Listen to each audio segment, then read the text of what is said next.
Alrighty, team. So today we are going to be looking at dashboard layouts, kind of like what are they? How can we use them? How do we actually organize and make them? All right.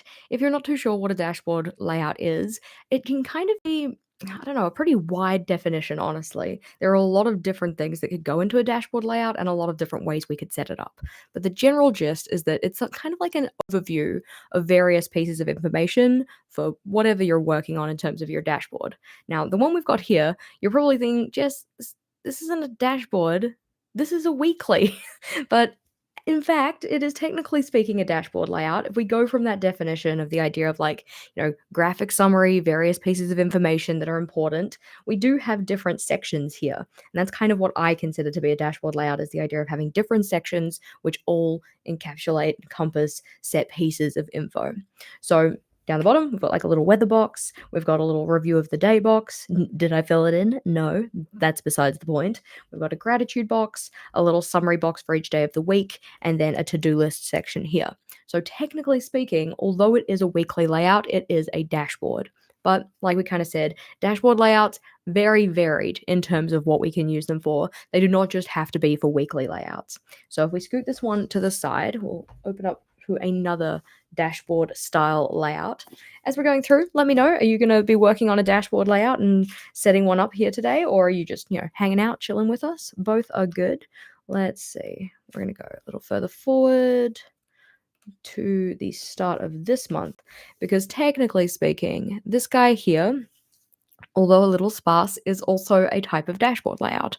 So we just have boxes that group like pieces of information together to give a kind of summary, in this case, a summary of the month overall. All right. So for this one, I've got like a work box, tasks to do for work, personal box, things to do for like, personal goals, personal health, whatever else, home, next, low level of use, but still technically a dashboard layout. All right. So when it comes to planning out a dashboard layout, the first kind of thing is to figure out, well, what is the topic? What is it that you want to use your dashboard layout for? It could be for a weekly layout, like we kind of showed in the first example. It could be for, I don't know, a month. It could be for a specific type of project. So if we flip forward in this guy here, so dashboard layouts, because we love a planning page. Step 1, topic. All right, so in terms of a dashboard layout topic, just for the idea of like having an example to go with as we're kind of working through, what kind of things do you think you would set up a dashboard layout for? Would you prefer to have a look at one that was kind of more like a weekly dashboard and the stuff you might include on there? Would you like one that's kind of more for like a project, any particular type of project? That could be like planning a party. It could be, I don't know, a work-related project, like a household project that you're trying to work on, having a dashboard layout for just all of the different moving bits and pieces as related to that. Just so that we actually have an idea as we're kind of working through these stages to kind of see what it is that we could put into that kind of thing. We do want to make sure that we pick our topic first. All right. So if we go through, we could do, let's see. I'm thinking we might go with a the choices are endless. That's the hard thing, eh?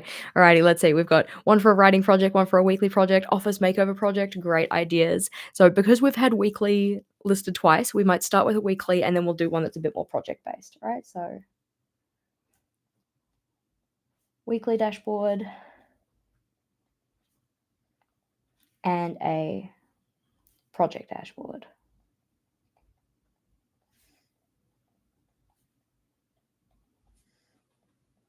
Nice. All right. So in terms of setting these ones up, obviously, because they are different in terms of their topic, the way that they're actually going to be structured is a little bit different. I do get a lot of questions about, like, how do you plan out a layout? How do you structure a layout and stuff? This is effectively the system that I use. All right. So that's really what we're going to be going through. So in terms of thinking about those dashboards, once we've decided on our topic, then it's really down to, well, okay, what do we actually want to include here? What is going to be included in this dashboard layout? What are the different features that we want it to have? So step number 2 is all about sections. Okay. And this doesn't have to be the same every single time you set up your dashboard either.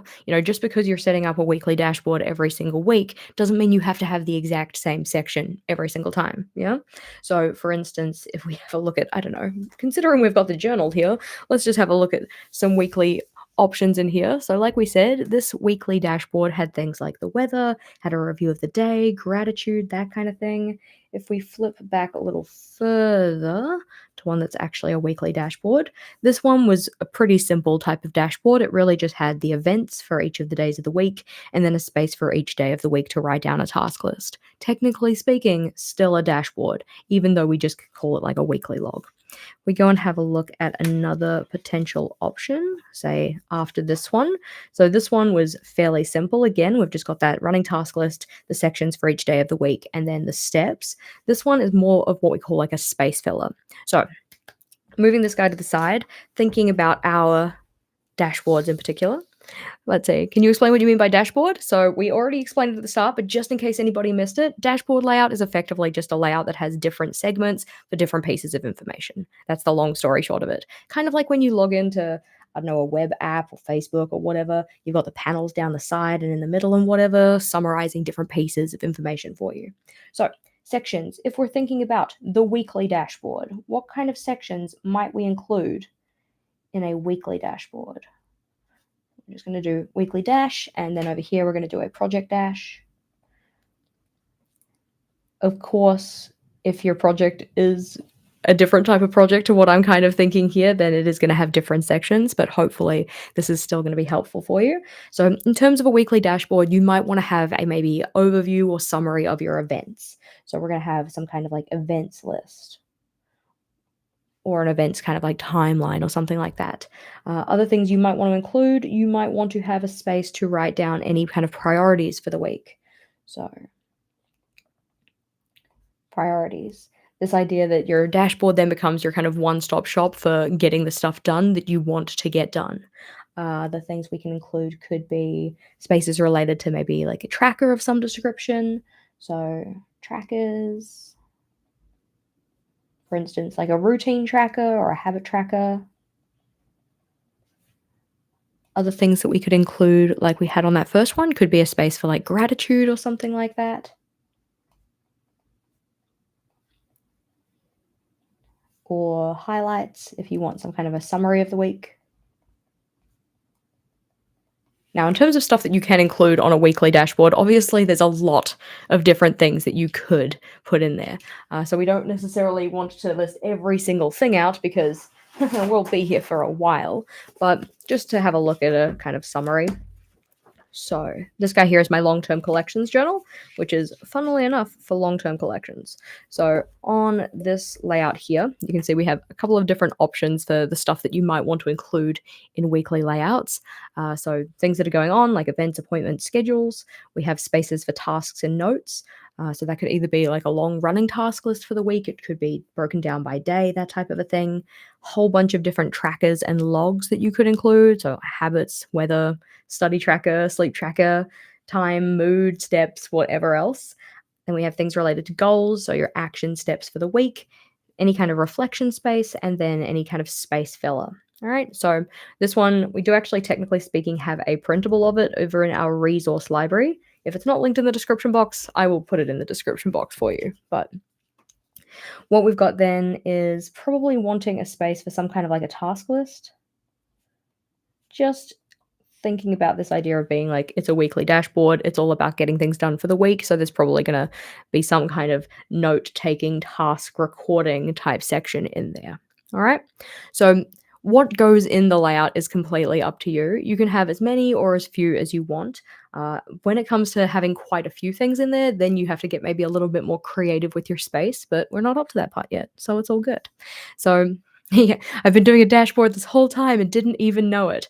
Alrighty, I feel like this warrants mentioning. So when most people in our community talk about a weekly spread or a weekly layout for their, funnily enough, for their week, oftentimes what we are talking about is a dashboard layout. And that's no harm, no foul, all right? Nothing nasty to be said about that. But technically speaking, if you're thinking about the original bullet journal method, the weekly log is a different thing. It's quite different to what most people set up. We do have a video about that on the channel, though. That's not what we're here for today. We're here for dashboard layouts. When it comes to your project dashboard, now this one gonna be really, really different depending on what type of project you're working on. So I'm going to go with the assumption of it's gonna be like a home project, just because most people have a place to live and will possibly have things that they need to do around their place to live. So in terms of this one, we're going to think about things like maybe a timeline for the project. So, what kind of sequence of events need to happen? That could be something that you include in your dashboard. We can obviously have an actions list or a task list. I'm going to write task list. Just shows us all of the steps that we need to do in terms of working on that. What else could we have? We might have a materials list. If this was an event type project, you might want to have like a guest list or something like that. Question: do you have any ideas or collections layouts for healthcare workers? Setting up your new job for July and also starting your new job as a junior doctor. Congratulations on starting your new job. We do have a video that was 40 different layouts related to professional work. That could be a good place to start. I find that oftentimes a lot of the layouts that we have in most of the videos can be tweaked or changed just by changing the title of it and kind of retrofitting it to something else. I know that that's not necessarily the most helpful because I don't specifically have a video about healthcare workers, but congratulations on your new job. That's exciting. Um, Other things that we could put in this project dashboard. We're thinking about a home project in particular. You could have some kind of like a savings tracker or something similar if you need to develop, some monetary backing for your project. So, savings tracker. You could have some kind of like a progress timeline. So by this, I mean maybe some kind of graphical information or some way to kind of visually see the passage of time rather than one that's more for like, I don't know, a list of milestones to hit, if that kind of makes sense. Let's see. Is there any school or productivity related dashboard? Yes, we have a bunch of different school related layouts. You can go check those ones out. They're also on the channel. It's a pretty popular video.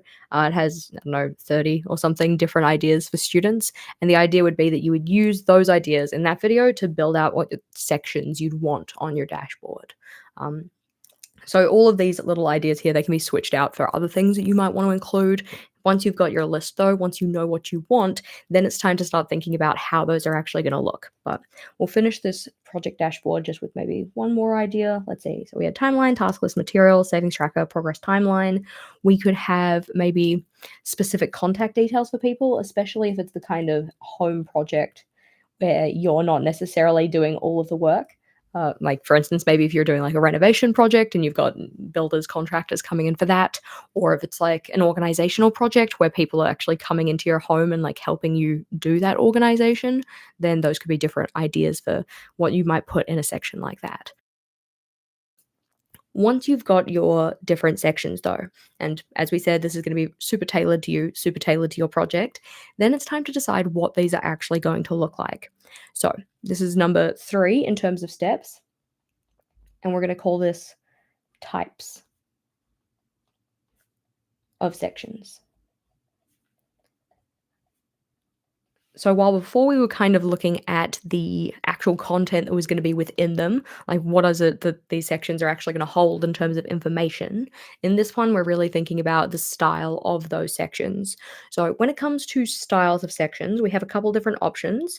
Off the top of my head, we have a list style, which is really just a section that has checkboxes down the side and you write out the different options. So this could be something for like a checklist. It could be for some kind of like a sequence timeline that shows you what's happening when.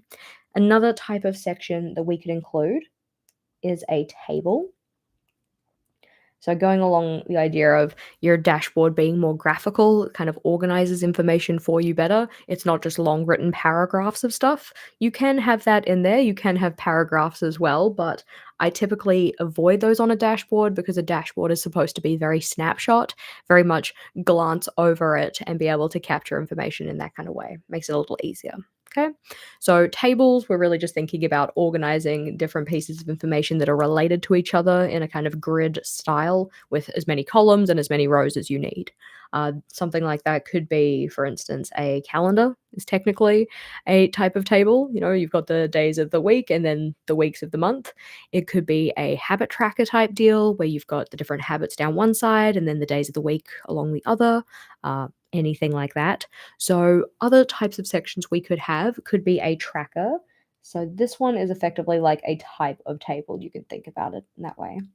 So, this one we've got kind of like checklist on steroids. So lots of boxes to check off for the time span that you're thinking about to track the completion of different things. That could also be done in terms of like kind of Alistair method or that kind of a thing. But effectively, it's just like a more condensed table or a more condensed grid a lot of the time. Now, other types of things we could have, we could organize this information into some kind of graph. Graph. So, for instance, if we're thinking about an example, that could be something like the steps tracker that we had on this one here. So you can see that in this little module or this section, we have the days of the week, we have how many thousand steps, and a little squiggly line to say, hey, look, it's the weekend. You didn't get out of your chair. Similar idea with maybe a water tracker or something like that. So you can see that this little line shows how much water I consumed as water that day. Left a bit to be desired. Make sure that you have a drink if you haven't already. Tink, my drink's over at the other side of my desk though. So in terms of thinking about your different sections, are there any that you could organize in some kind of a graph style? It could be a line graph like we've got here, or it could be a bar graph, or could I suppose be a pie graph if you wanted. Maybe if you were doing a dashboard that was more about like a reading summary or a review of your reading, then it could be a breakdown of ratings of your books or how many of different genres you read or whatever else. So we flip forward, you can see here's a beautiful tracker, a Coke Zero tracker. Love it. So this one would be more of a bar graph. So you can see the bar comes up to show how much I had in terms of Coke Zero on each of those individual days. I'm not mad about it, but we'll put that to the side. So another type of section that you could have is just an open section. So this would be one that you can just fill with effectively whatever you want to. It could be maybe a kind of like doodling space. It could be a space to either draw out like a schematic or any kind of like jottable notes or anything like that. And it also could be just a space that you intentionally leave blank to decide upon later what you're going to do with it. Just because you've planned out in advance what different sections you need doesn't mean that other things couldn't come up and you could tuck them into that open section. And then a different section that's kind of similar, kind of related, but I do consider it differently, is what we call filler section. So this one is when you're trying to fit everything together in your layout, whether it be weekly dashboard, project dashboard, whatever else. And sometimes there's just a little bit of extra space. Those extra spaces is what I would fill with what I call, funnily enough, filler. So it's just either a little bit of decoration, maybe another little box or something that just makes the layout look completed or full. So if we have a look at this guy here again, because this seems to be our go-to example, you can see I do have some filler space down the bottom here where I've just filled in with a little box and colored it in, really because I didn't need this one to be any bigger. I didn't need to have anything down the bottom here. Could have put in something other, like something smaller or whatever, maybe like a little next week section or something, but there was no real need for it. It's also not a very large section. So could have filled it with color like I did here, could have put in some decorations and washi tape, whatever else, but sometimes you do need to have a little bit of filler space just so that you can really round out the layout, make it feel like it's completed or finished. Because if this wasn't here, I feel like it would look a little bit more odd. I don't have any white paper handy, but let's see. We just kind of hide that. You just have this little white section down the bottom, which would feel incomplete. Whereas if I put that filler in, it means that I've got a nice line going the whole way across. It looks finished. So, anywho, flipping away from this guy. Now, once you have figured out what sections you want, and in particular decided what types of sections you're going to be using. So, for instance, an events section could be done as like a table where you have, days of the week down one side in one column, and then you have the column that has all of the events kind of summarized in terms of priorities. Maybe that's just a list style. A trackers or routine space would be more of a, funnily enough, a tracker. Uh, Gratitude would be probably either a list or a table, or possibly open if you don't want to tie it to specific days of the week. Highlights could be similar, just like an open section where you can write about those highlights. And then a task list is going to be more of a list style. If we think about a timeline, it could either be done as a table, so you could have a column that specifies the kind of due date, and then another column that specifies what it is that you're trying to accomplish by that due date. Task list is again probably going to be a list style. Materials list, it's kind of in the name, will probably also be a list style. Savings tracker would be a tracker of some description, or it could be done as a graph, depending on how you want to represent that information.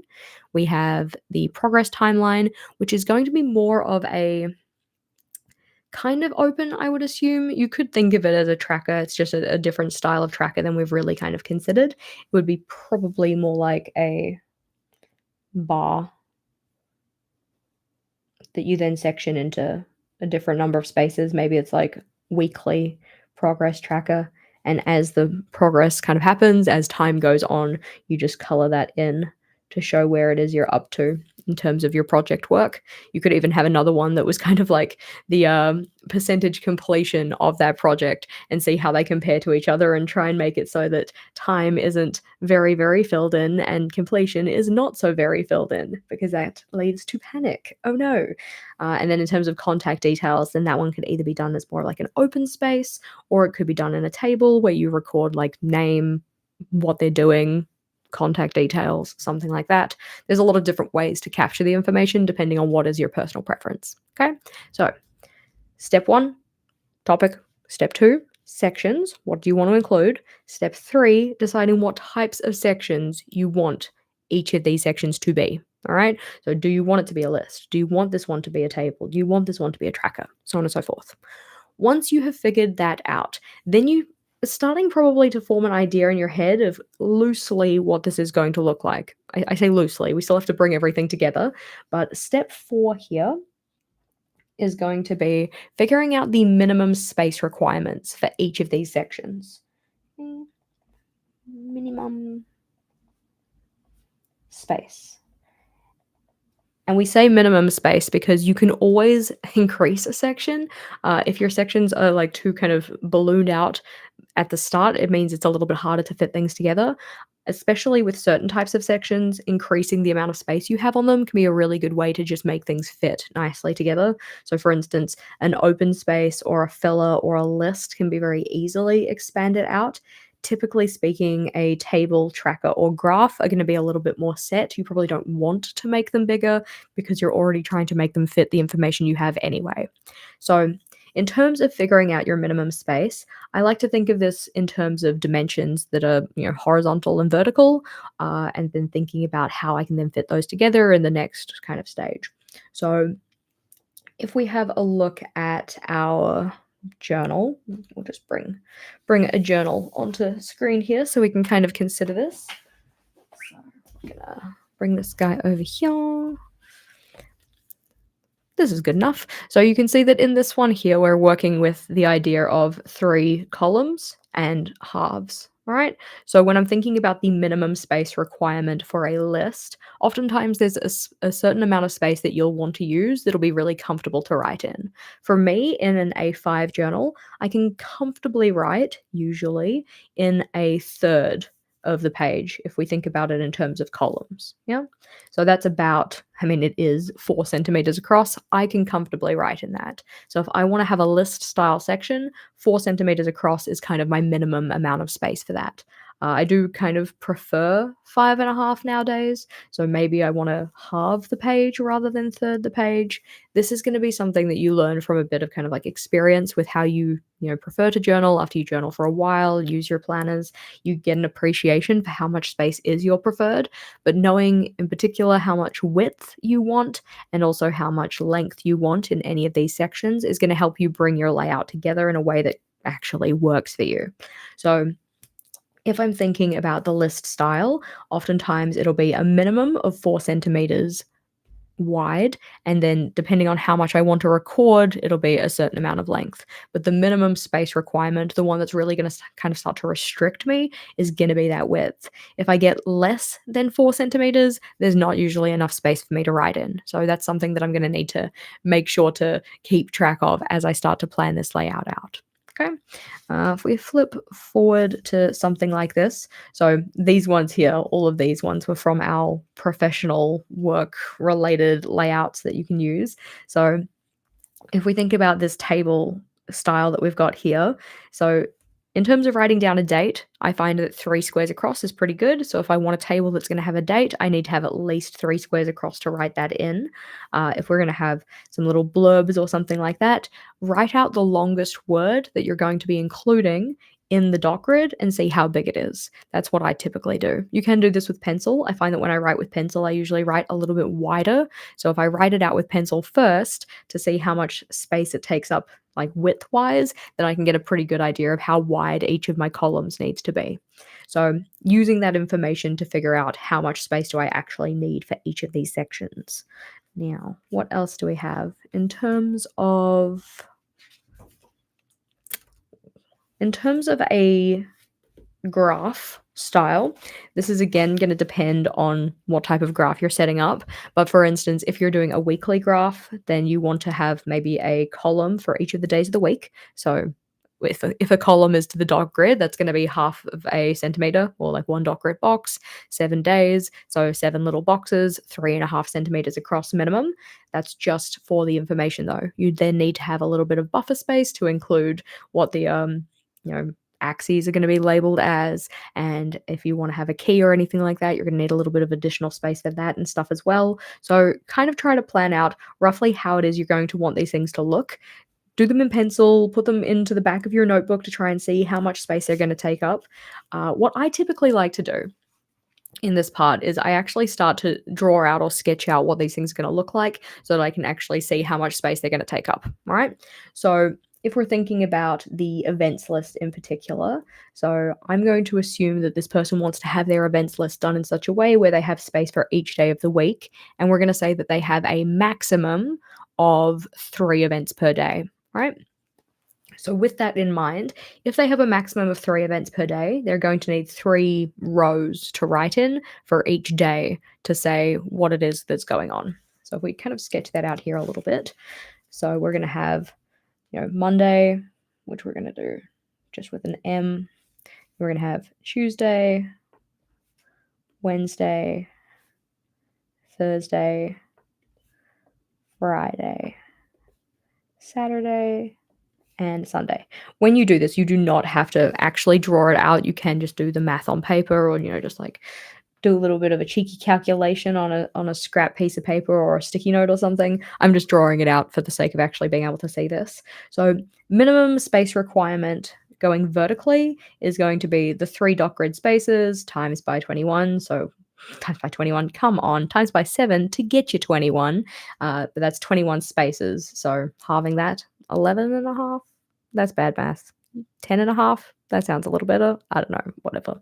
So in terms of the vertical distance, this is the minimum. But then if you want to include a header or a space like that for something, for instance, in that layout that we were looking at before, each of the boxes did have a header bar. So you might want to include a header bar in that minimum space as well, if that kind of matches the style you're going for. Okay.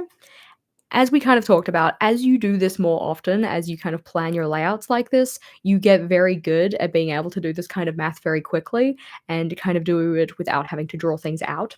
So for this one, we have 11 centimeters down now. So 11 centimeters down is the minimum. all right, for this style if this is what we're using.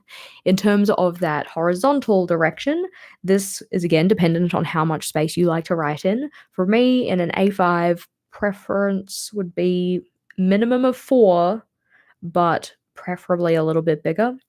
So that's 4 for the writing space. But then we also need to include a space to label what the day of the week is. So minimum would actually be 4.5. So 4.5 centimeters across. Okay. It's all right if, as we kind of start planning this out, we're really thinking about the minimums here. We're really thinking about the smallest amount of space possible, mainly because we can always make things bigger.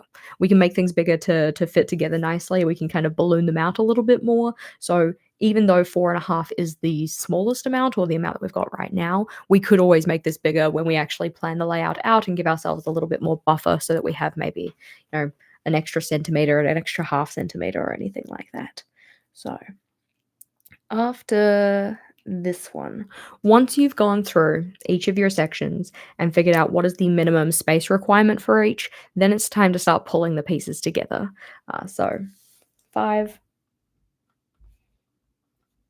pull pieces together. Now, when it comes to doing this, there are a couple of little tips that we can kind of think about. The first one very much is what we're going to call know your splits. Okay.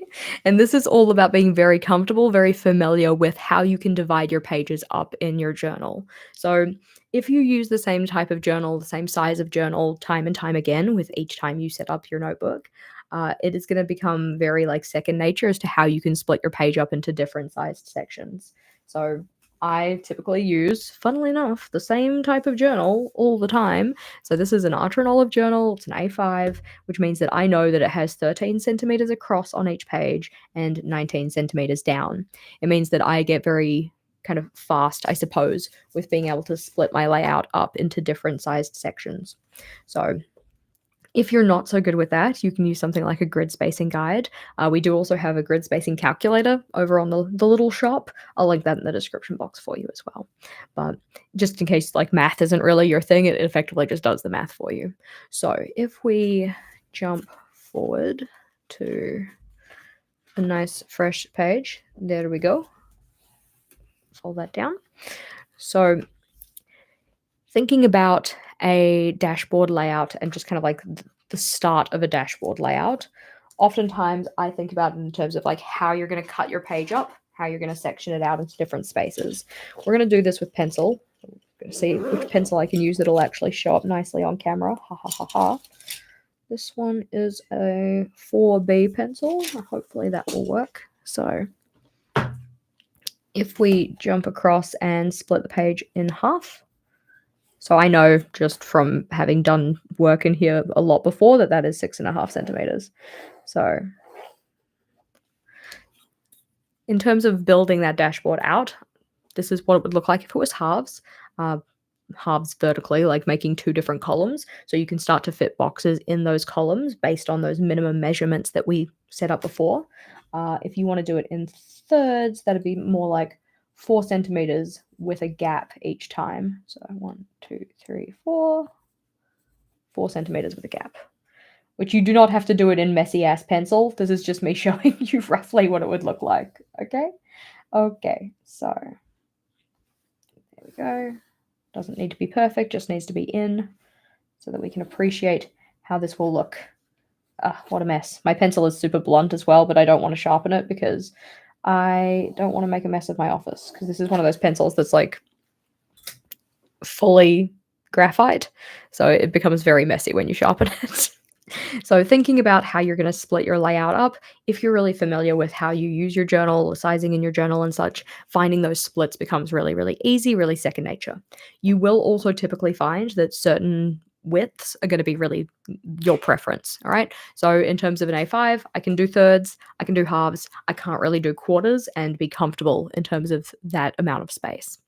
So second tip, along with knowing how to divide your page, both vertically and horizontally. Okay. The next one is to start on scrap paper. All right. So scrap paper first. This helps you plan your layout out. It really takes off a lot of the tension of like, oh God, I'm gonna mess up my layout. Exhibit A. Let's see. Correction, you do have to do it in messy ass pencil. Yes, we're gonna do pencil first with pretty much everything. Penciling first is my personal preference of any kind of planning, mainly because you get to appreciate how things are gonna come together. Does everything like fit together nicely? Is the sizing right before you commit to the pen and then have to fix things when you inevitably cock it up. We don't want that for us, okay? So, the second tip, start on scrap paper. That could be something like a little scrappy notebook like this one. I love this notebook. You can see it's just little thumbnails, little scrappy notes, scribbles, all of that kind of thing. It's great. I love it. You should all have a scrappy notebook. Mainly because it just saves me from having to get out another piece of paper every single time I want to do something, jot down a messy note or whatever. Having this little notebook to just be messy and very, very helpful. You can also do this in a way that is done not on paper, and we're going to tack that on the bottom as another good idea.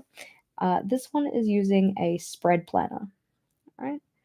So by a spread planner, I effectively mean an electronic version of your layout. Okay. I can't show you mine because I'm not streaming through a software, which means I can share my screen with you. But effectively, this would be setting up something like an Excel document or a Google Sheets document or something like that, where you've specifically sized it so that then it has the same number of dock grid boxes across and down, and you can plan your layout out on that. I love doing that because it's fully reversible. It's really, really quick. And it means that you can save some of your favorite layouts for later and stuff like that. I do this a lot of the time when I'm planning new weekly dashboards, also with new journal setups and stuff as well. Like my new journal setup, which is coming out later this week, was fully planned out in one of those digital versions.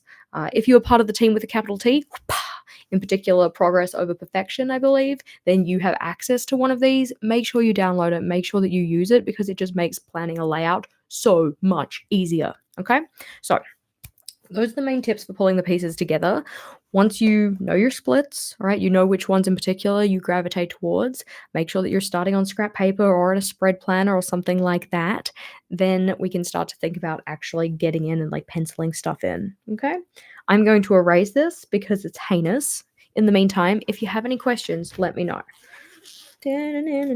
Yes, just like Deb said, you also don't have to erase things 15 bajillion times.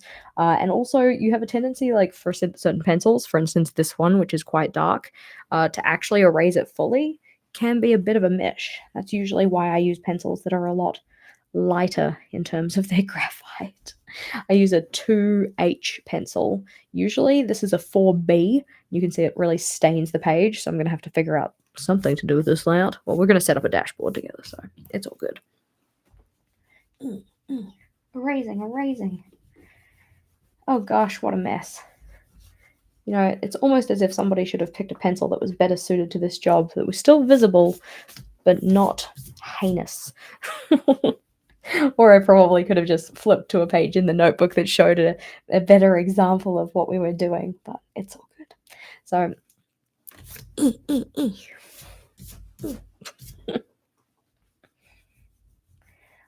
we go. Last little bit here. There is still some, I don't know, I'm going to say skid marks. It's not really what I want to call it, but technically there are still some skid marks on the page. But that's all right because this one here is my R&D notebook. So it's where I just put in like layout examples and stuff like that rather than, my everyday journal, which I kind of actually use for my daily planning and such. So now, as in theory, by this point, because we haven't necessarily done it in full yet, but in theory, you've got your topic, you've picked your sections, you've decided what types of sections each of them are, you figured out the minimum space, and you've started to pull them together. Okay? So if we start to pull this layout together, and we're going to kind of pencil one in and then pen it out, because step 6, funnily enough, we'll just put it here, pencil first. And then step 7, pen. Okay, so we're going to do those together now. We have the weekly dashboard. We want an event section, priorities, trackers, gratitude, highlights, and a task list. Okay, so rather than drawing into the journal where I'm gonna then have to erase a whole bunch of stuff and go about doing that, we're gonna draw out effectively like a mock-up of this layout. We're just gonna get rid of some of these pencil shavings. So mock-up would be 1, 2, 3, 4-ish. 1, 2, 3-ish. So that'll be page 1. As part of this, you want to decide, like, do you want a dashboard that is a full spread, which is 2 pages that face each other, or do you want a dashboard that's just a 1 page? So that could be like a 1-page weekly dashboard, 1-page project dashboard, something like that. So for the weekly in particular, we're going to do a full spread or 2 pages. We wanted an event space, priorities, trackers, gratitude highlights, and a task list. So as we've talked about, as you journal more, you're going to start to have a certain preference towards doing things in a certain way. Oftentimes, when I do an events list, if I want it to be like a separate thing, I will do that in a table view, kind of similar to what we have here. So I'm going to do my table view for the events so that it takes up the entire left hand of the left column. So that's going to be effectively half the page in width, and then it's going to be sectioned out into the different days. So like 1, 2, I'm not going to do this to scale, but you can kind of hopefully see what I mean. Was that 7? It was 7. And then something down the side that effectively says what day of the week it is. Okay, so that's going to be one of my modules, one of my sections. I've dealt with the event section. Okay. In terms of the trackers, then I could start to think about, alrighty, given the fact that this panel here has my events, I can either try and tuck my tracker into the bottom, I could tuck it up the top here, I could put it somewhere on this page. You can start to kind of like build them together, kind of like a jigsaw puzzle, kind of like building blocks. And this is why it can be really nice to do it in a digital format so that you don't like draw something out, start planning everything out. You're like, oh, that doesn't work. Now I need to like either erase everything or draw it out again, rah, rah, rah. But we're going to do it so that the priorities is here because they are important. So we want them kind of close to the top of the page. Underneath that, we are going to have, just put that in there, put a big P for priorities. Underneath that module, we're going to have the gratitude and highlights. Gratitude's going to go at the bottom because it feels very summative. And highlights is going to go in the middle. It's like a beautiful shining beacon. There we go. I haven't, you see, like planned out specifically what the size of the space is here, but I have the general location. And once I get onto the layout, I can start to think about like, what's the actual spacing going to look like? This sequence of steps that we've put in, you don't have to follow it perfectly in order. As you get really familiar with things you like to include, the way that you like to do things, that kind of stuff, you'll find that you have your own kind of set ways of going about these things. But anywho, so next thing we're going to do is a tracker. We're going to tuck the tracker at the top so that then it's nice and visible again. And then underneath this, we're going to have the task list. We're going to have the task lists in 2 separate sections because maybe this person needs to take down a lot of different tasks. Okay, so T for tasks and then track for tracker.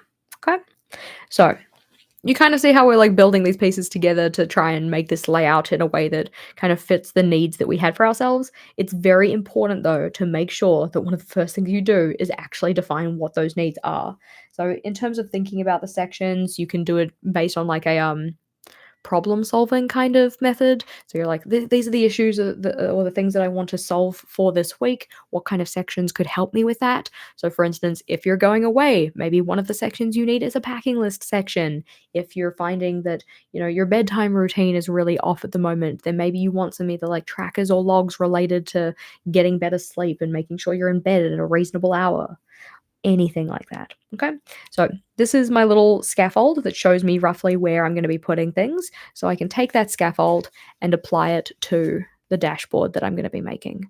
I'm going to get a longer ruler because this ruler is actually bent. I don't know why I keep it. I need to get a new one. We need a better ruler. So that guy here, and we're going to take, I recently reorganized my pens, so I have no idea where anything is. Oh dear, oh no. Oh dear, oh no. Seriously, where did I put it? Oh well, maybe I've got another one in my pencil case. I want to use my beautiful Papermate flare pen because it's really nice and punchy, which means you'll actually be able to see it. So in terms of doing a full side panel with each of the sections for each of the days of the week, I know that that is going to have to be 5 doc grid boxes up to make as much use of the page as possible. This is, again, one of those things that you just get familiar with the more that you use your journal. I am going to shove that in the side here. And we're wanting it to go the entire way to the top of the page, which means that anything that we have at the top is effectively just going to be a header bar. So we can put that in there. Now, I know we talked about it before, pencil first. I still think that you should pencil first. I'm just not, because this is not my actual weekly. So if I stuff things up, it doesn't really matter to me, but it might matter to you. And if it does matter to you, completely fair. I completely understand that, because if this was my actual weekly, it would matter a lot to me as well. I think I've gotten the driest Papermate that I have in my collection. Oh no! So, as we go through here, I'm just trying to make sure that I am counting things out appropriately. We don't want to have any spaces that are uneven, unless that's your kind of party. I mean, if you have a particular day of the week where you know that you have a bucket load of things going on, then maybe you want to make it so that that one's box is a little bit bigger. When I do a table view like we've got here, I do tend to try and make each of the sections the same size, just because I prefer the way it looks. Whereas if I'm doing a layout where each of the days gets their own box, then I'm usually a little bit more flexible in terms of how much space I could give them. Most weeks I'll still give them the exact same amount of space because I just prefer the way it looks, but those styles are the ones where I don't feel as bad if I decide that they need a different amount of space each. So 2, 3, 4, 5. There we go. Now you could decide that this section at the top is not actually for a header. Maybe if you don't feel the need to write a header that says events, which is, fine, you don't have to. You could put some kind of decorative tape in for that, make it a little bit more nice to look at. I mean, I always like to put decoration in my layouts, mainly because if my layout looks nice, I'm more likely to actually use it. So I'm going to grab some tape because I feel like I want to put some in now. And then we can also make sure to use that as like space filler and stuff like that as we go through. Good question. Could you recommend a good ruler that's not so big that it makes it hard to do your lines but works good with an A5 size journal? In theory, I have one linked in the description box. Big theories though. I prefer a clear plastic ruler because then you can actually see how the lines on the ruler line up with your doc grid and stuff like that.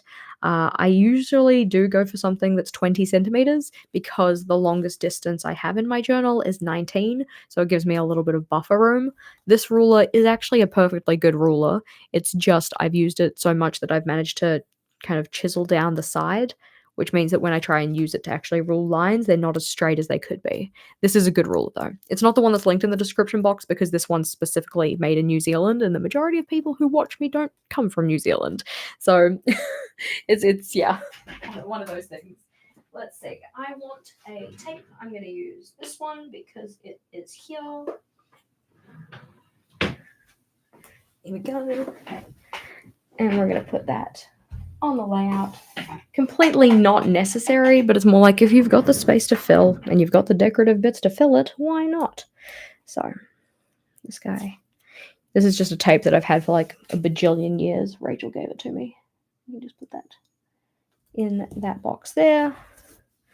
And we can use just a little cutter trimmer type thing to trim that down. That is not well lined up. Do better. Be better.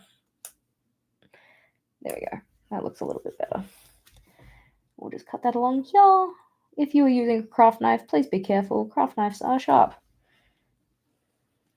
Ta-ta-ta-ta. Beautiful. And the nice part about having a tape like this is that if there are any other sections that we need to fill in with decoration, we can just use it for that as well. Of course, you don't have to not have a header bar just because you've put decoration in either. You could still have a header bar, just like trim the tape horizontally across and still have space for that. But this is a space for our events. In theory, we should probably go and label that this is for Sunday, Saturday, Friday, Thursday. Okay, big pointer here. If you are doing this style, be acutely aware of how you're going to be using the journal. So when I use this journal, funnily enough, I don't turn it on its side. So that's why I have to put my labels in from Sunday up to Monday, because when I use it, it's going to be like this. And I want my week to be chronological from top to bottom, something to be aware of. So in terms of the other sections that we had specified, so that first column we've done, that was for the events. The next one we're splitting into 3 sections. How much space you want for these, you need to consider again that minimum space requirement. So for instance, for your gratitude, do you want to have a space for each day of the week? Then your minimum space requirement is going to be 3.5 centimeters, so 1 row for each of them, plus also any kind of header if you want to have a header on the gratitude section, so that when you come back to this layout in future, you know what it is you are actually recording. So that's something to think about. So that one might have a minimum requirement. Your highlights, again, if you want to have a specific amount of space for 1 highlight per day or anything like that, that's something to consider. Same idea with priorities. I am going to assume that this person wants to have a minimum space for gratitude, but not necessarily a minimum space for any of the other sections. And this is where you can start to think about like, oh, okay, well then where can I include a little bit of decoration in here if I want to? I can like tuck it in amongst my boxes. 2, 3, 4, because I'm going to put in a header for that. And we're going to put in a little decorative section here, and then we're going to go up to like there. I don't know, that looks about right. And then we'll have a larger priority section, which is an interesting choice for priorities, because typically speaking, priorities are supposed to be the top of the week, and having too many priorities means you don't really have any priorities, but that's fine. This person can make their own choices. Hypothetical person, good for you. Live your life. Rule in those sections. Again, I would pencil first, but you could be a rebel like Jenna and just go in with pen first if you want. Hard to find a 20 centimeter ruler in the US. I mean, I don't know what brands of rulers in particular you have in the US. I find that craft stores are usually pretty good to go look for rulers, because they care, or at least they seem to care more about making sure that we have a good ruler experience. But now this one I actually did want to put a header bar on, so we're going to put in a little space for the header here. I also find that in terms of like just layout design in general, keeping the size of the headers the same is usually my preference. It just makes things look a little bit more cohesive. Also keeping like the lettering style the same for the headers and all that kind of stuff. If you have, sections that you want to make stand out, highlight as more important, then having a larger header for those makes sense. But usually I don't want anything on my list or weekly dashboard to stand out more than other things, so I just put them all in to be the same size. Yeah. Cute. Now, it's also good to say that like we didn't really pre-plan where we were going to be putting decoration. You can do that if you want to, so that then you allow space for it, especially if you have larger pieces of decoration that you want to include. So large stickers, large doodles, drawing, washi tapes, whatever else. I'm just tucking them in amongst my sections as I go, but normally I would have a bit more of a plan as to where I wanted to put them. That looks kind of cute, right? It's just breaking up some of the sections, making it a little bit special. There we go. Poink. Hee. Now, on the other side, this is where we wanted to have a tracker at the top of some description. And we were going to do it as kind of like a horizontal tracker. So this would probably have individual columns at the end for each of the days of the week, and then maybe a longer written out habit or routine that you're trying to build along the side there. I'm also going to put a decorative bar along the top. I'm not going to rule the box up because it's not actually that necessary. You don't have to rule it up, especially when your tape is as dark as my tape is. If I was using a lighter tape, having ruled the boxes around it in both of those sections, I probably would continue to, but it's not necessary. Working smarter, not harder, or whatnot. And I can and will use a washi cutter along here, which is just like effectively like a metal business card. There we go. You can use something like a palette knife or whatever if you wanted to, or even a ruler. Rulers work well for that as well. So, in terms of rulers, I tend not to use metal ones. If you want something that doesn't flex, then maybe a metal ruler isn't that bad. But I find that metal rulers often will eat up the side of felt tip pens in particular. They'll just kind of gnaw into them, which is not really fun. And they're also not see-through, which means I can't line them up with the dot grid, which means I can't easily use them for measuring. So like if I line this 0 mark up with the dot grid, I can see, oh look, 13 across exactly, 6.5 for the middle, yada yada yada, which I can't do as easily with my metal ruler if I have one. So not sure how many habits or routines this person wants to build, so we're just going to make the assumption that it is this many.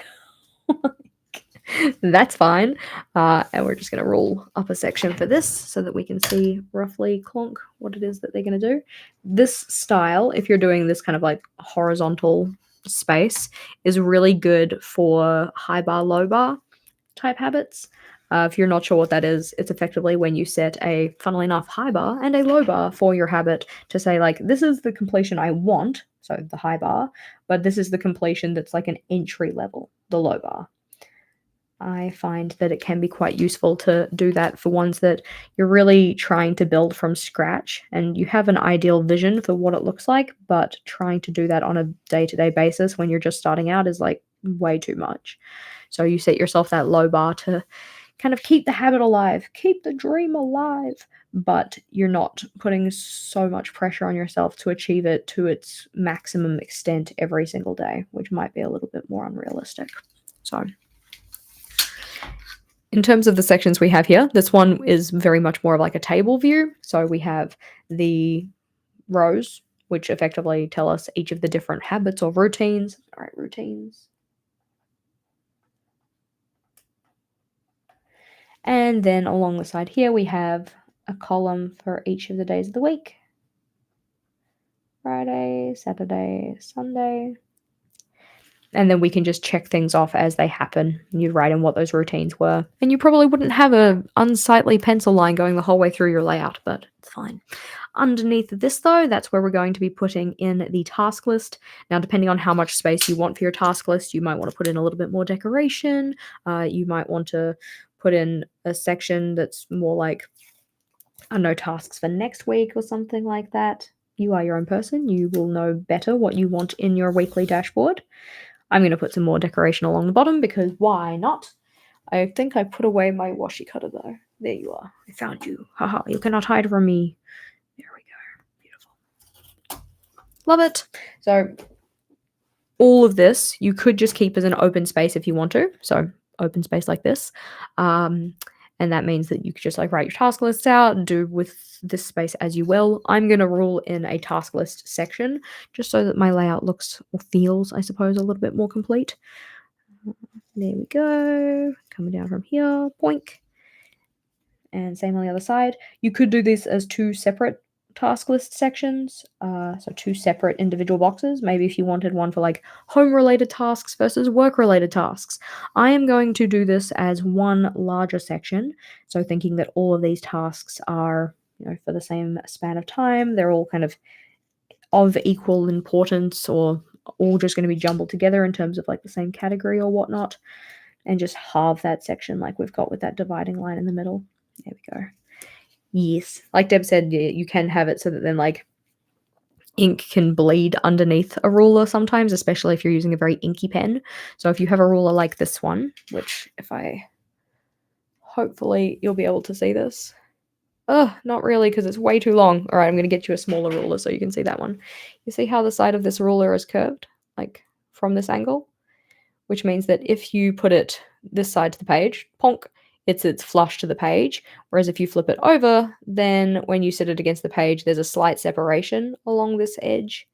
and that edge there, very hard to focus on this, which means that you're less likely to have ink slip underneath your ruler, which can be really good if you're using something like a paint pen or just like a particularly inky pen, just to make your ruling lines a little bit neater, a little bit safer, so that you don't end up with like major ink slippage and then a big smear across your layout, which like super fun, not really.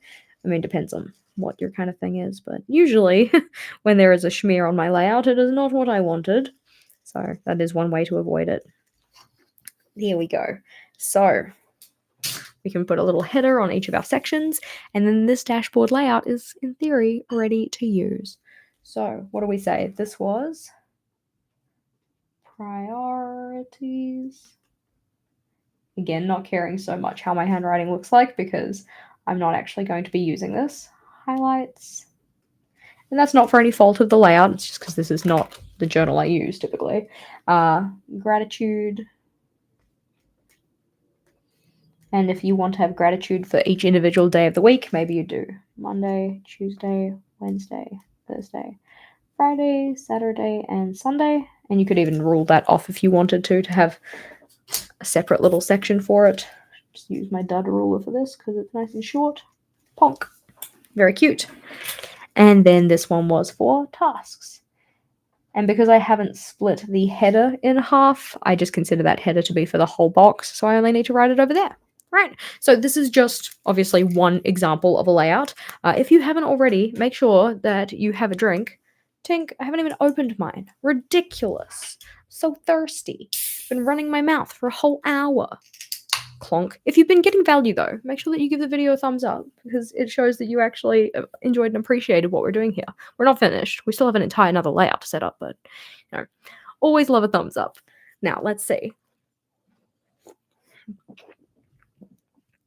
Beautiful. Alrighty, so the next layout that we were thinking about setting up, the other dashboard, was going to be a project dashboard. So one that has things like a timeline, materials list, savings tracker, progress timeline, and contact details. So I am going to this has cleared up so many struggles. Oh, I'm so glad. Yeah, it's the kind of thing that like people ask, how do you set up layouts? How do you plan your layouts and stuff like that? And it's one of these things that I've never really specifically defined the process before. So I really had to go back to the drawing board and be like, okay, well, how do I do this? So this is something that I've figured out very recently in terms of my kind of process for it. And as we talked about before, I don't necessarily follow the exact same format every single time, and you do not have to either. This is just a general sequence of steps that I take when I'm planning my layouts. So I'm going to assume that this project's dashboard is going to be a one-page project dashboard. Maybe you're trying to fit it up next to like another type of layout. Maybe like you've got like one project versus another project and you're working on them together, or it could be like just tucking it into the last couple of pages in a monthly setup or whatnot. So maybe there's something like that. Alrighty, a question. We love a question. So does the A&O B5 template have an angle on the edge? No, I mean, it's got a rounded edge, if that's what you mean. I don't want to I mean, it's already kind of a spoiler now, right? I don't really want to spoil things for people who don't want spoilers. But I don't think it has an angle on the edge. Flip me a DM and let me know what you mean by that question, and I can elaborate for you. Let's see. So, we need a task list, timeline materials list type deal. This one is going to be another one that I consider in terms of halves, and we want a progress timeline. I feel like the progress timeline you'd want to have at the top so that you can very clearly see what is happening, like where are you getting to? No, like Deb was talking about. No, it doesn't. It is Flatlander. Yeah, flat piece of plastic. But it also has other helpful features, I suppose, like the middle points and stuff like that, which a common ruler doesn't have. But let's see. We also need project timeline tick. We're going to put the regular timeline here. We're going to put the contact details at the bottom. We're going to like balance it like that. And the contact details are probably going to require a little bit more space because we're going to assume that this needs a couple more people. Here we go, little table. Beautiful. No questions about it. Then we have a task list of materials and savings tracker. So I'm going to put the materials list and the savings tracker next to each other because it makes sense to do that because it's like, this is the stuff I need to buy. This is the stuff that I need to save up money for. And then the task list and the timeline can be next to each other. I feel like the timeline needs to have less space than the task list will, which means that these boxes won't actually be equally sized. This one is going to be a little bit smaller because this is effectively like the expanded view. So if we think about making this a bit more to scale, we're going to have a smaller timeline with a larger materials list, and then a larger task list with a smaller savings tracker, kind of like that. All right. Again, you would come back to actually figuring out the minimum space requirements for your specific layout because we want this to actually fit with what you're going to be doing. And then you can expand sections in particular that don't need to be quite as rigid. So if we're thinking about the ones that we had here, rigid ones could be something like the gratitude log if you specifically wanted to make it so that you had a space for each of the days of the week, whereas the priorities and highlights, maybe that one you can fudge around with a little bit, make it a little bigger for this one, a little smaller for that one, vice versa, so that you can tuck things in nicely. Similar idea with routines versus tasks. If you have a specific set selection of routines that you're trying to build, then the spacing you use on that routines box is kind of set in stone. Like this one, we have 5 routines. If you had 6, you'd make it one bigger. If you had 4, you'd make it one less. You wouldn't just leave it at 5 and kind of try and like shoehorn fit it in there kind of a thing. That would come as part of your planning. Whereas the task list, you can fudge around with that a little bit, make it a little bigger, a little smaller, add in some space of decoration, all that kind of stuff. Right. So let's flip on over. Excited to catch me live again this week. Oh, I'm so glad that you're putting together a health journal. That's exciting. I'm excited to be using it. I'm glad that it's now set up and it's like, okay, yes, you do have the information you need. Let's go and do the thing. Rah, rah, fight the power. So in terms of this one here, obviously when we've been setting up the dashboard on the previous layout and also the one that was kind of in the thumbnail and stuff, we were showing ones that are very much rigidly set in terms of like, hey, here is the box, this is where you kind of do things. You do not have to rule a whole bunch of boxes to do this. So we're going to do an example that doesn't have a whole bunch of box ruling. We're going to use this pen here and we're going to tuck this guy to the side because we can. So up the top, maybe you have your project title. So let's just say that this is going to be some kind of like home project. So I'm going to write, I don't know, home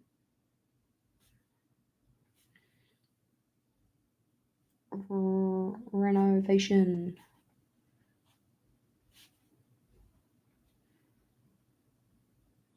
There we go. Home renovation, looking cute. Then the next section we said that we wanted to have was some kind of a timeline. For this one, I would probably be inclined to rule out a box just because I prefer the way a timeline looks with a box. So I'm going to put one in, super not necessary. I'm also going to make it the same size as the washi tape, ha ha ha ha, literally just so I can use the washi tape to show how much of that timeline has been like completed, I suppose. So remember, you can do it timeline based in terms of time, and you can also do a timeline based in terms of progress. We're going to do both together so that we can show the progress that has been made on this in comparison to time. Do you have to fill yours in with washi? No. If you're filling it in with washi, then you might want to make sure that you size your box appropriately to use said washi. If you don't want to take up too much space with this, then you might want to use a washi tape that's a little bit thinner, less wide. I'm just going to use the same one that we have been using because it is handy and available. Now I'm going to assume that this is a 12-week project where each week is going to take up 1 centimeter. Obviously, depends on what type of project you're working on, but this could be very nicely for a quarterly project. So 3-month snapshot, mainly because 3 months is usually about 13 weeks, and I have 13 centimeters across.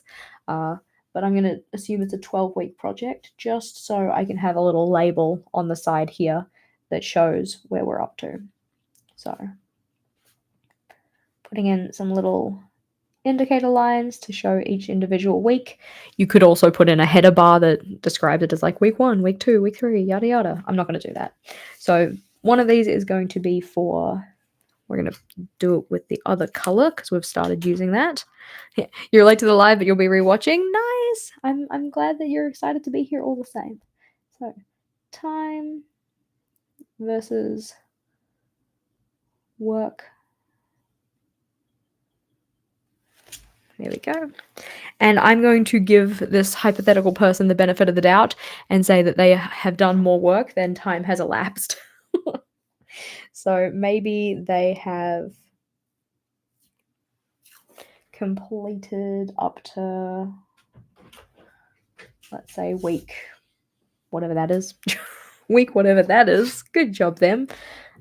So if you were going to be doing this with washi tape and filling it in, you would probably be filling in week by week rather than, I don't know, filling it in, ripping the tape off, and then adding more on, which means that you could technically do different colors and stuff if you wanted to. I'm just going to do it with this individual color, and we're going to assume that they are up to here. I know that the tapes don't line up. I'm apologizing about that, but I'm not going to fix it because this is just an example. Let's see. So we've got the home versus, or rather, sorry, the work versus time in terms of the progress that they've been making on this. So that is our first section up the top here has been set up. Then we have the other sections here in the middle, but I'm going to set up the contact log first, mainly because this is one that would probably, again, have a set number of people that you want to record.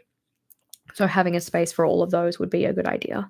And I'm going to set it up so that we wouldn't have to rule any lines out. So we are going to have the person's name. We're going to say that we have 4 people that we need to keep track of. So we'll write down the name of the person. And then maybe they have a specific job title that they've got, or like a specific part of the project that they're working on. So we're going to say part. And then we'll also have their contact detail, and let's just say it's just a phone number, so we only need about yay much space. This, again, depends on what details you want to include in yours and also the size of your writing. Contact. And just for the sake of having some smaller little dots in here, why not? There we go. Dee. Cute. So it's effectively set up like a table, but we didn't have to rule any table lines. We've just used the headers and the little dots that we've put in to indicate where each of those columns kind of starts. Makes it a little easier for ourselves. So that is the top section and bottom section completed. Tick, tick. Now it's the middle section. So as we showed here, this is roughly what that middle section is going to look like. We're going to have the timeline of events, which is probably going to be set up roughly like a table, a very brief table though. So one that has the specific dates that you want to hit things, and then what it is that you want to have accomplished by said dates. And then the materials list is going to be more like a checklist. So ... What are we going to be having? This guy is going to be a tracker of some description. So maybe you have a set amount that you need to save and you just color in a little box for each of the amounts that you have saved. And then this guy is going to be another checklist section.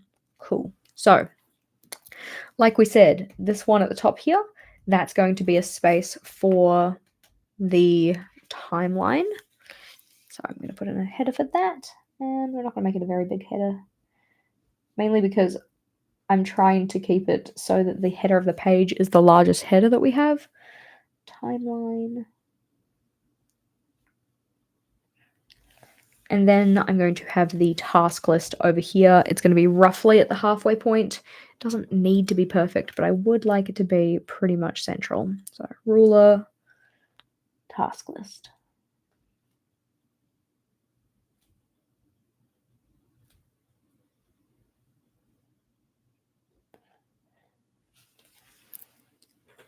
Nice and easy.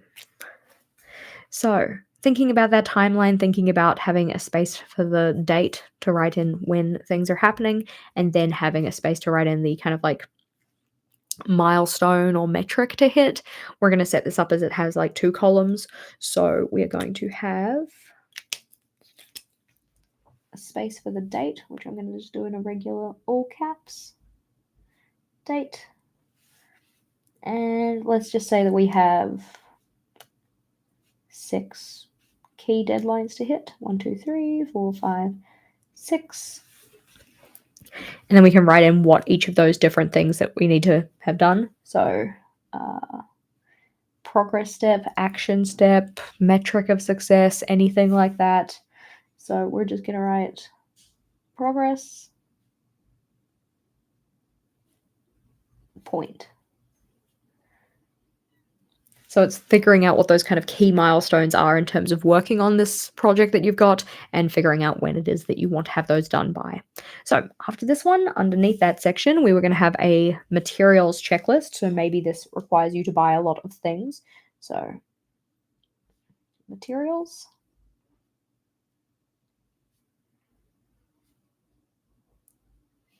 There we go. And we're just going to have a checklist of the things that you need to get for that. We're just going to use the larger dot for this because you just check them off to say like, yes, I purchased all of these. I have acquired them. We are ready to start. And for the savings tracker. Now, this one I think would be the type that you would probably have a set amount of space that you wanted to fill with it, just so that then you don't have like, I don't know, too many boxes or not enough boxes to indicate how much saving you needed to do. Now, I'm going to assume that this person, hypothetical person, needs to save,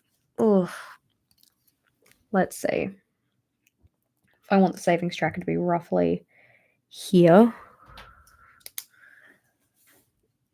and I'm going to draw a box around it just so that it's a little bit more contained. So that's 1, 2, 3, 4, 5, 6.5 across, which is fun.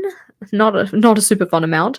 This would be the type where I would predefine how much is it that you're trying to save, and then how much space do I need if I make it so that each of the boxes is worth X amount. So it's like if each box is worth $10 and you need to save $100, you need 10 boxes, that kind of a thing. Or if each box is worth $10 and I need to save $200, then I need 20 boxes. We are going to make it so that this little tracker is this big. 1, 2, 3, 4, 5. So 5 different segments of saving. Nice and simple. And we're going to make it so that it is 1, 2, 3, 4, 5, 6, 7, 8, 9, 10 across. I will finish that line off. I'm just giving myself an indicator. There we go. So we're going to assume that this person is going to be saving $500 for their project. So this is their little savings tracker. So each row, once we've put it in, is going to be $100. So 5 rows, $500. And because each of these boxes, or rather each row has 10 boxes, it means that each of those can be $100 as well. So $100, $200, $300, 4 and 5. Gorgeous. Sweet. And then as they save that amount, they can then just go and put a dot in to say, yep, I have saved that much. So this person so far has saved, let's do $130. Good for them. Yay. So that's going to be their savings space, which I did a little bit bigger than I meant to, but it's fine. Savings, maybe the savings is particularly important, and then their task list is going above that, where they can just write in all of their tasks.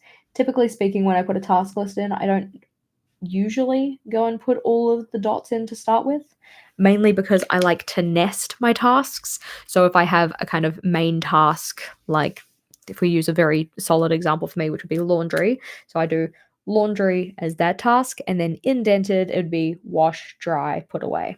I usually like to do tasks like this. So it's kind of like larger task, individual parts. So I wouldn't necessarily put the dots in to start with, because then I don't really have the opportunity to do those indentings. But You can see that we do have each of the sections as requested by the hypothetical person.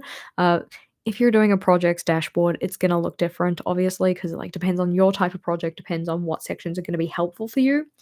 But weekly dashboard, new journal pages, spoilers, nudge. We'll tuck that to the side. So if you are planning a dashboard layout, some of the steps you might want to consider. What topic is your dashboard for? Like, what do you actually what is the purpose of this? Why do you want this? What sections are gonna be necessary for that project? Make sure that you have a kind of complete list. You can start to prune them back. You can get rid of them if they don't really fit or whatever, but you wanna have everything outlined. Makes it a lot easier. What types of sections are they going to be? So are they gonna be a list? Are they gonna be a tracker? Are they gonna be just like an open space? Do you need to have any filler? Always keep in mind how you're gonna do filler if you need it. What is the minimum space requirement for each of those sections? Because once you know the minimum, then you can fudge around with it as you start to actually pull the pieces together. Okay. When you're pulling it together, know your splits. Start on scrap paper like we have here to kind of plan it out. Use a spread planner if you want to.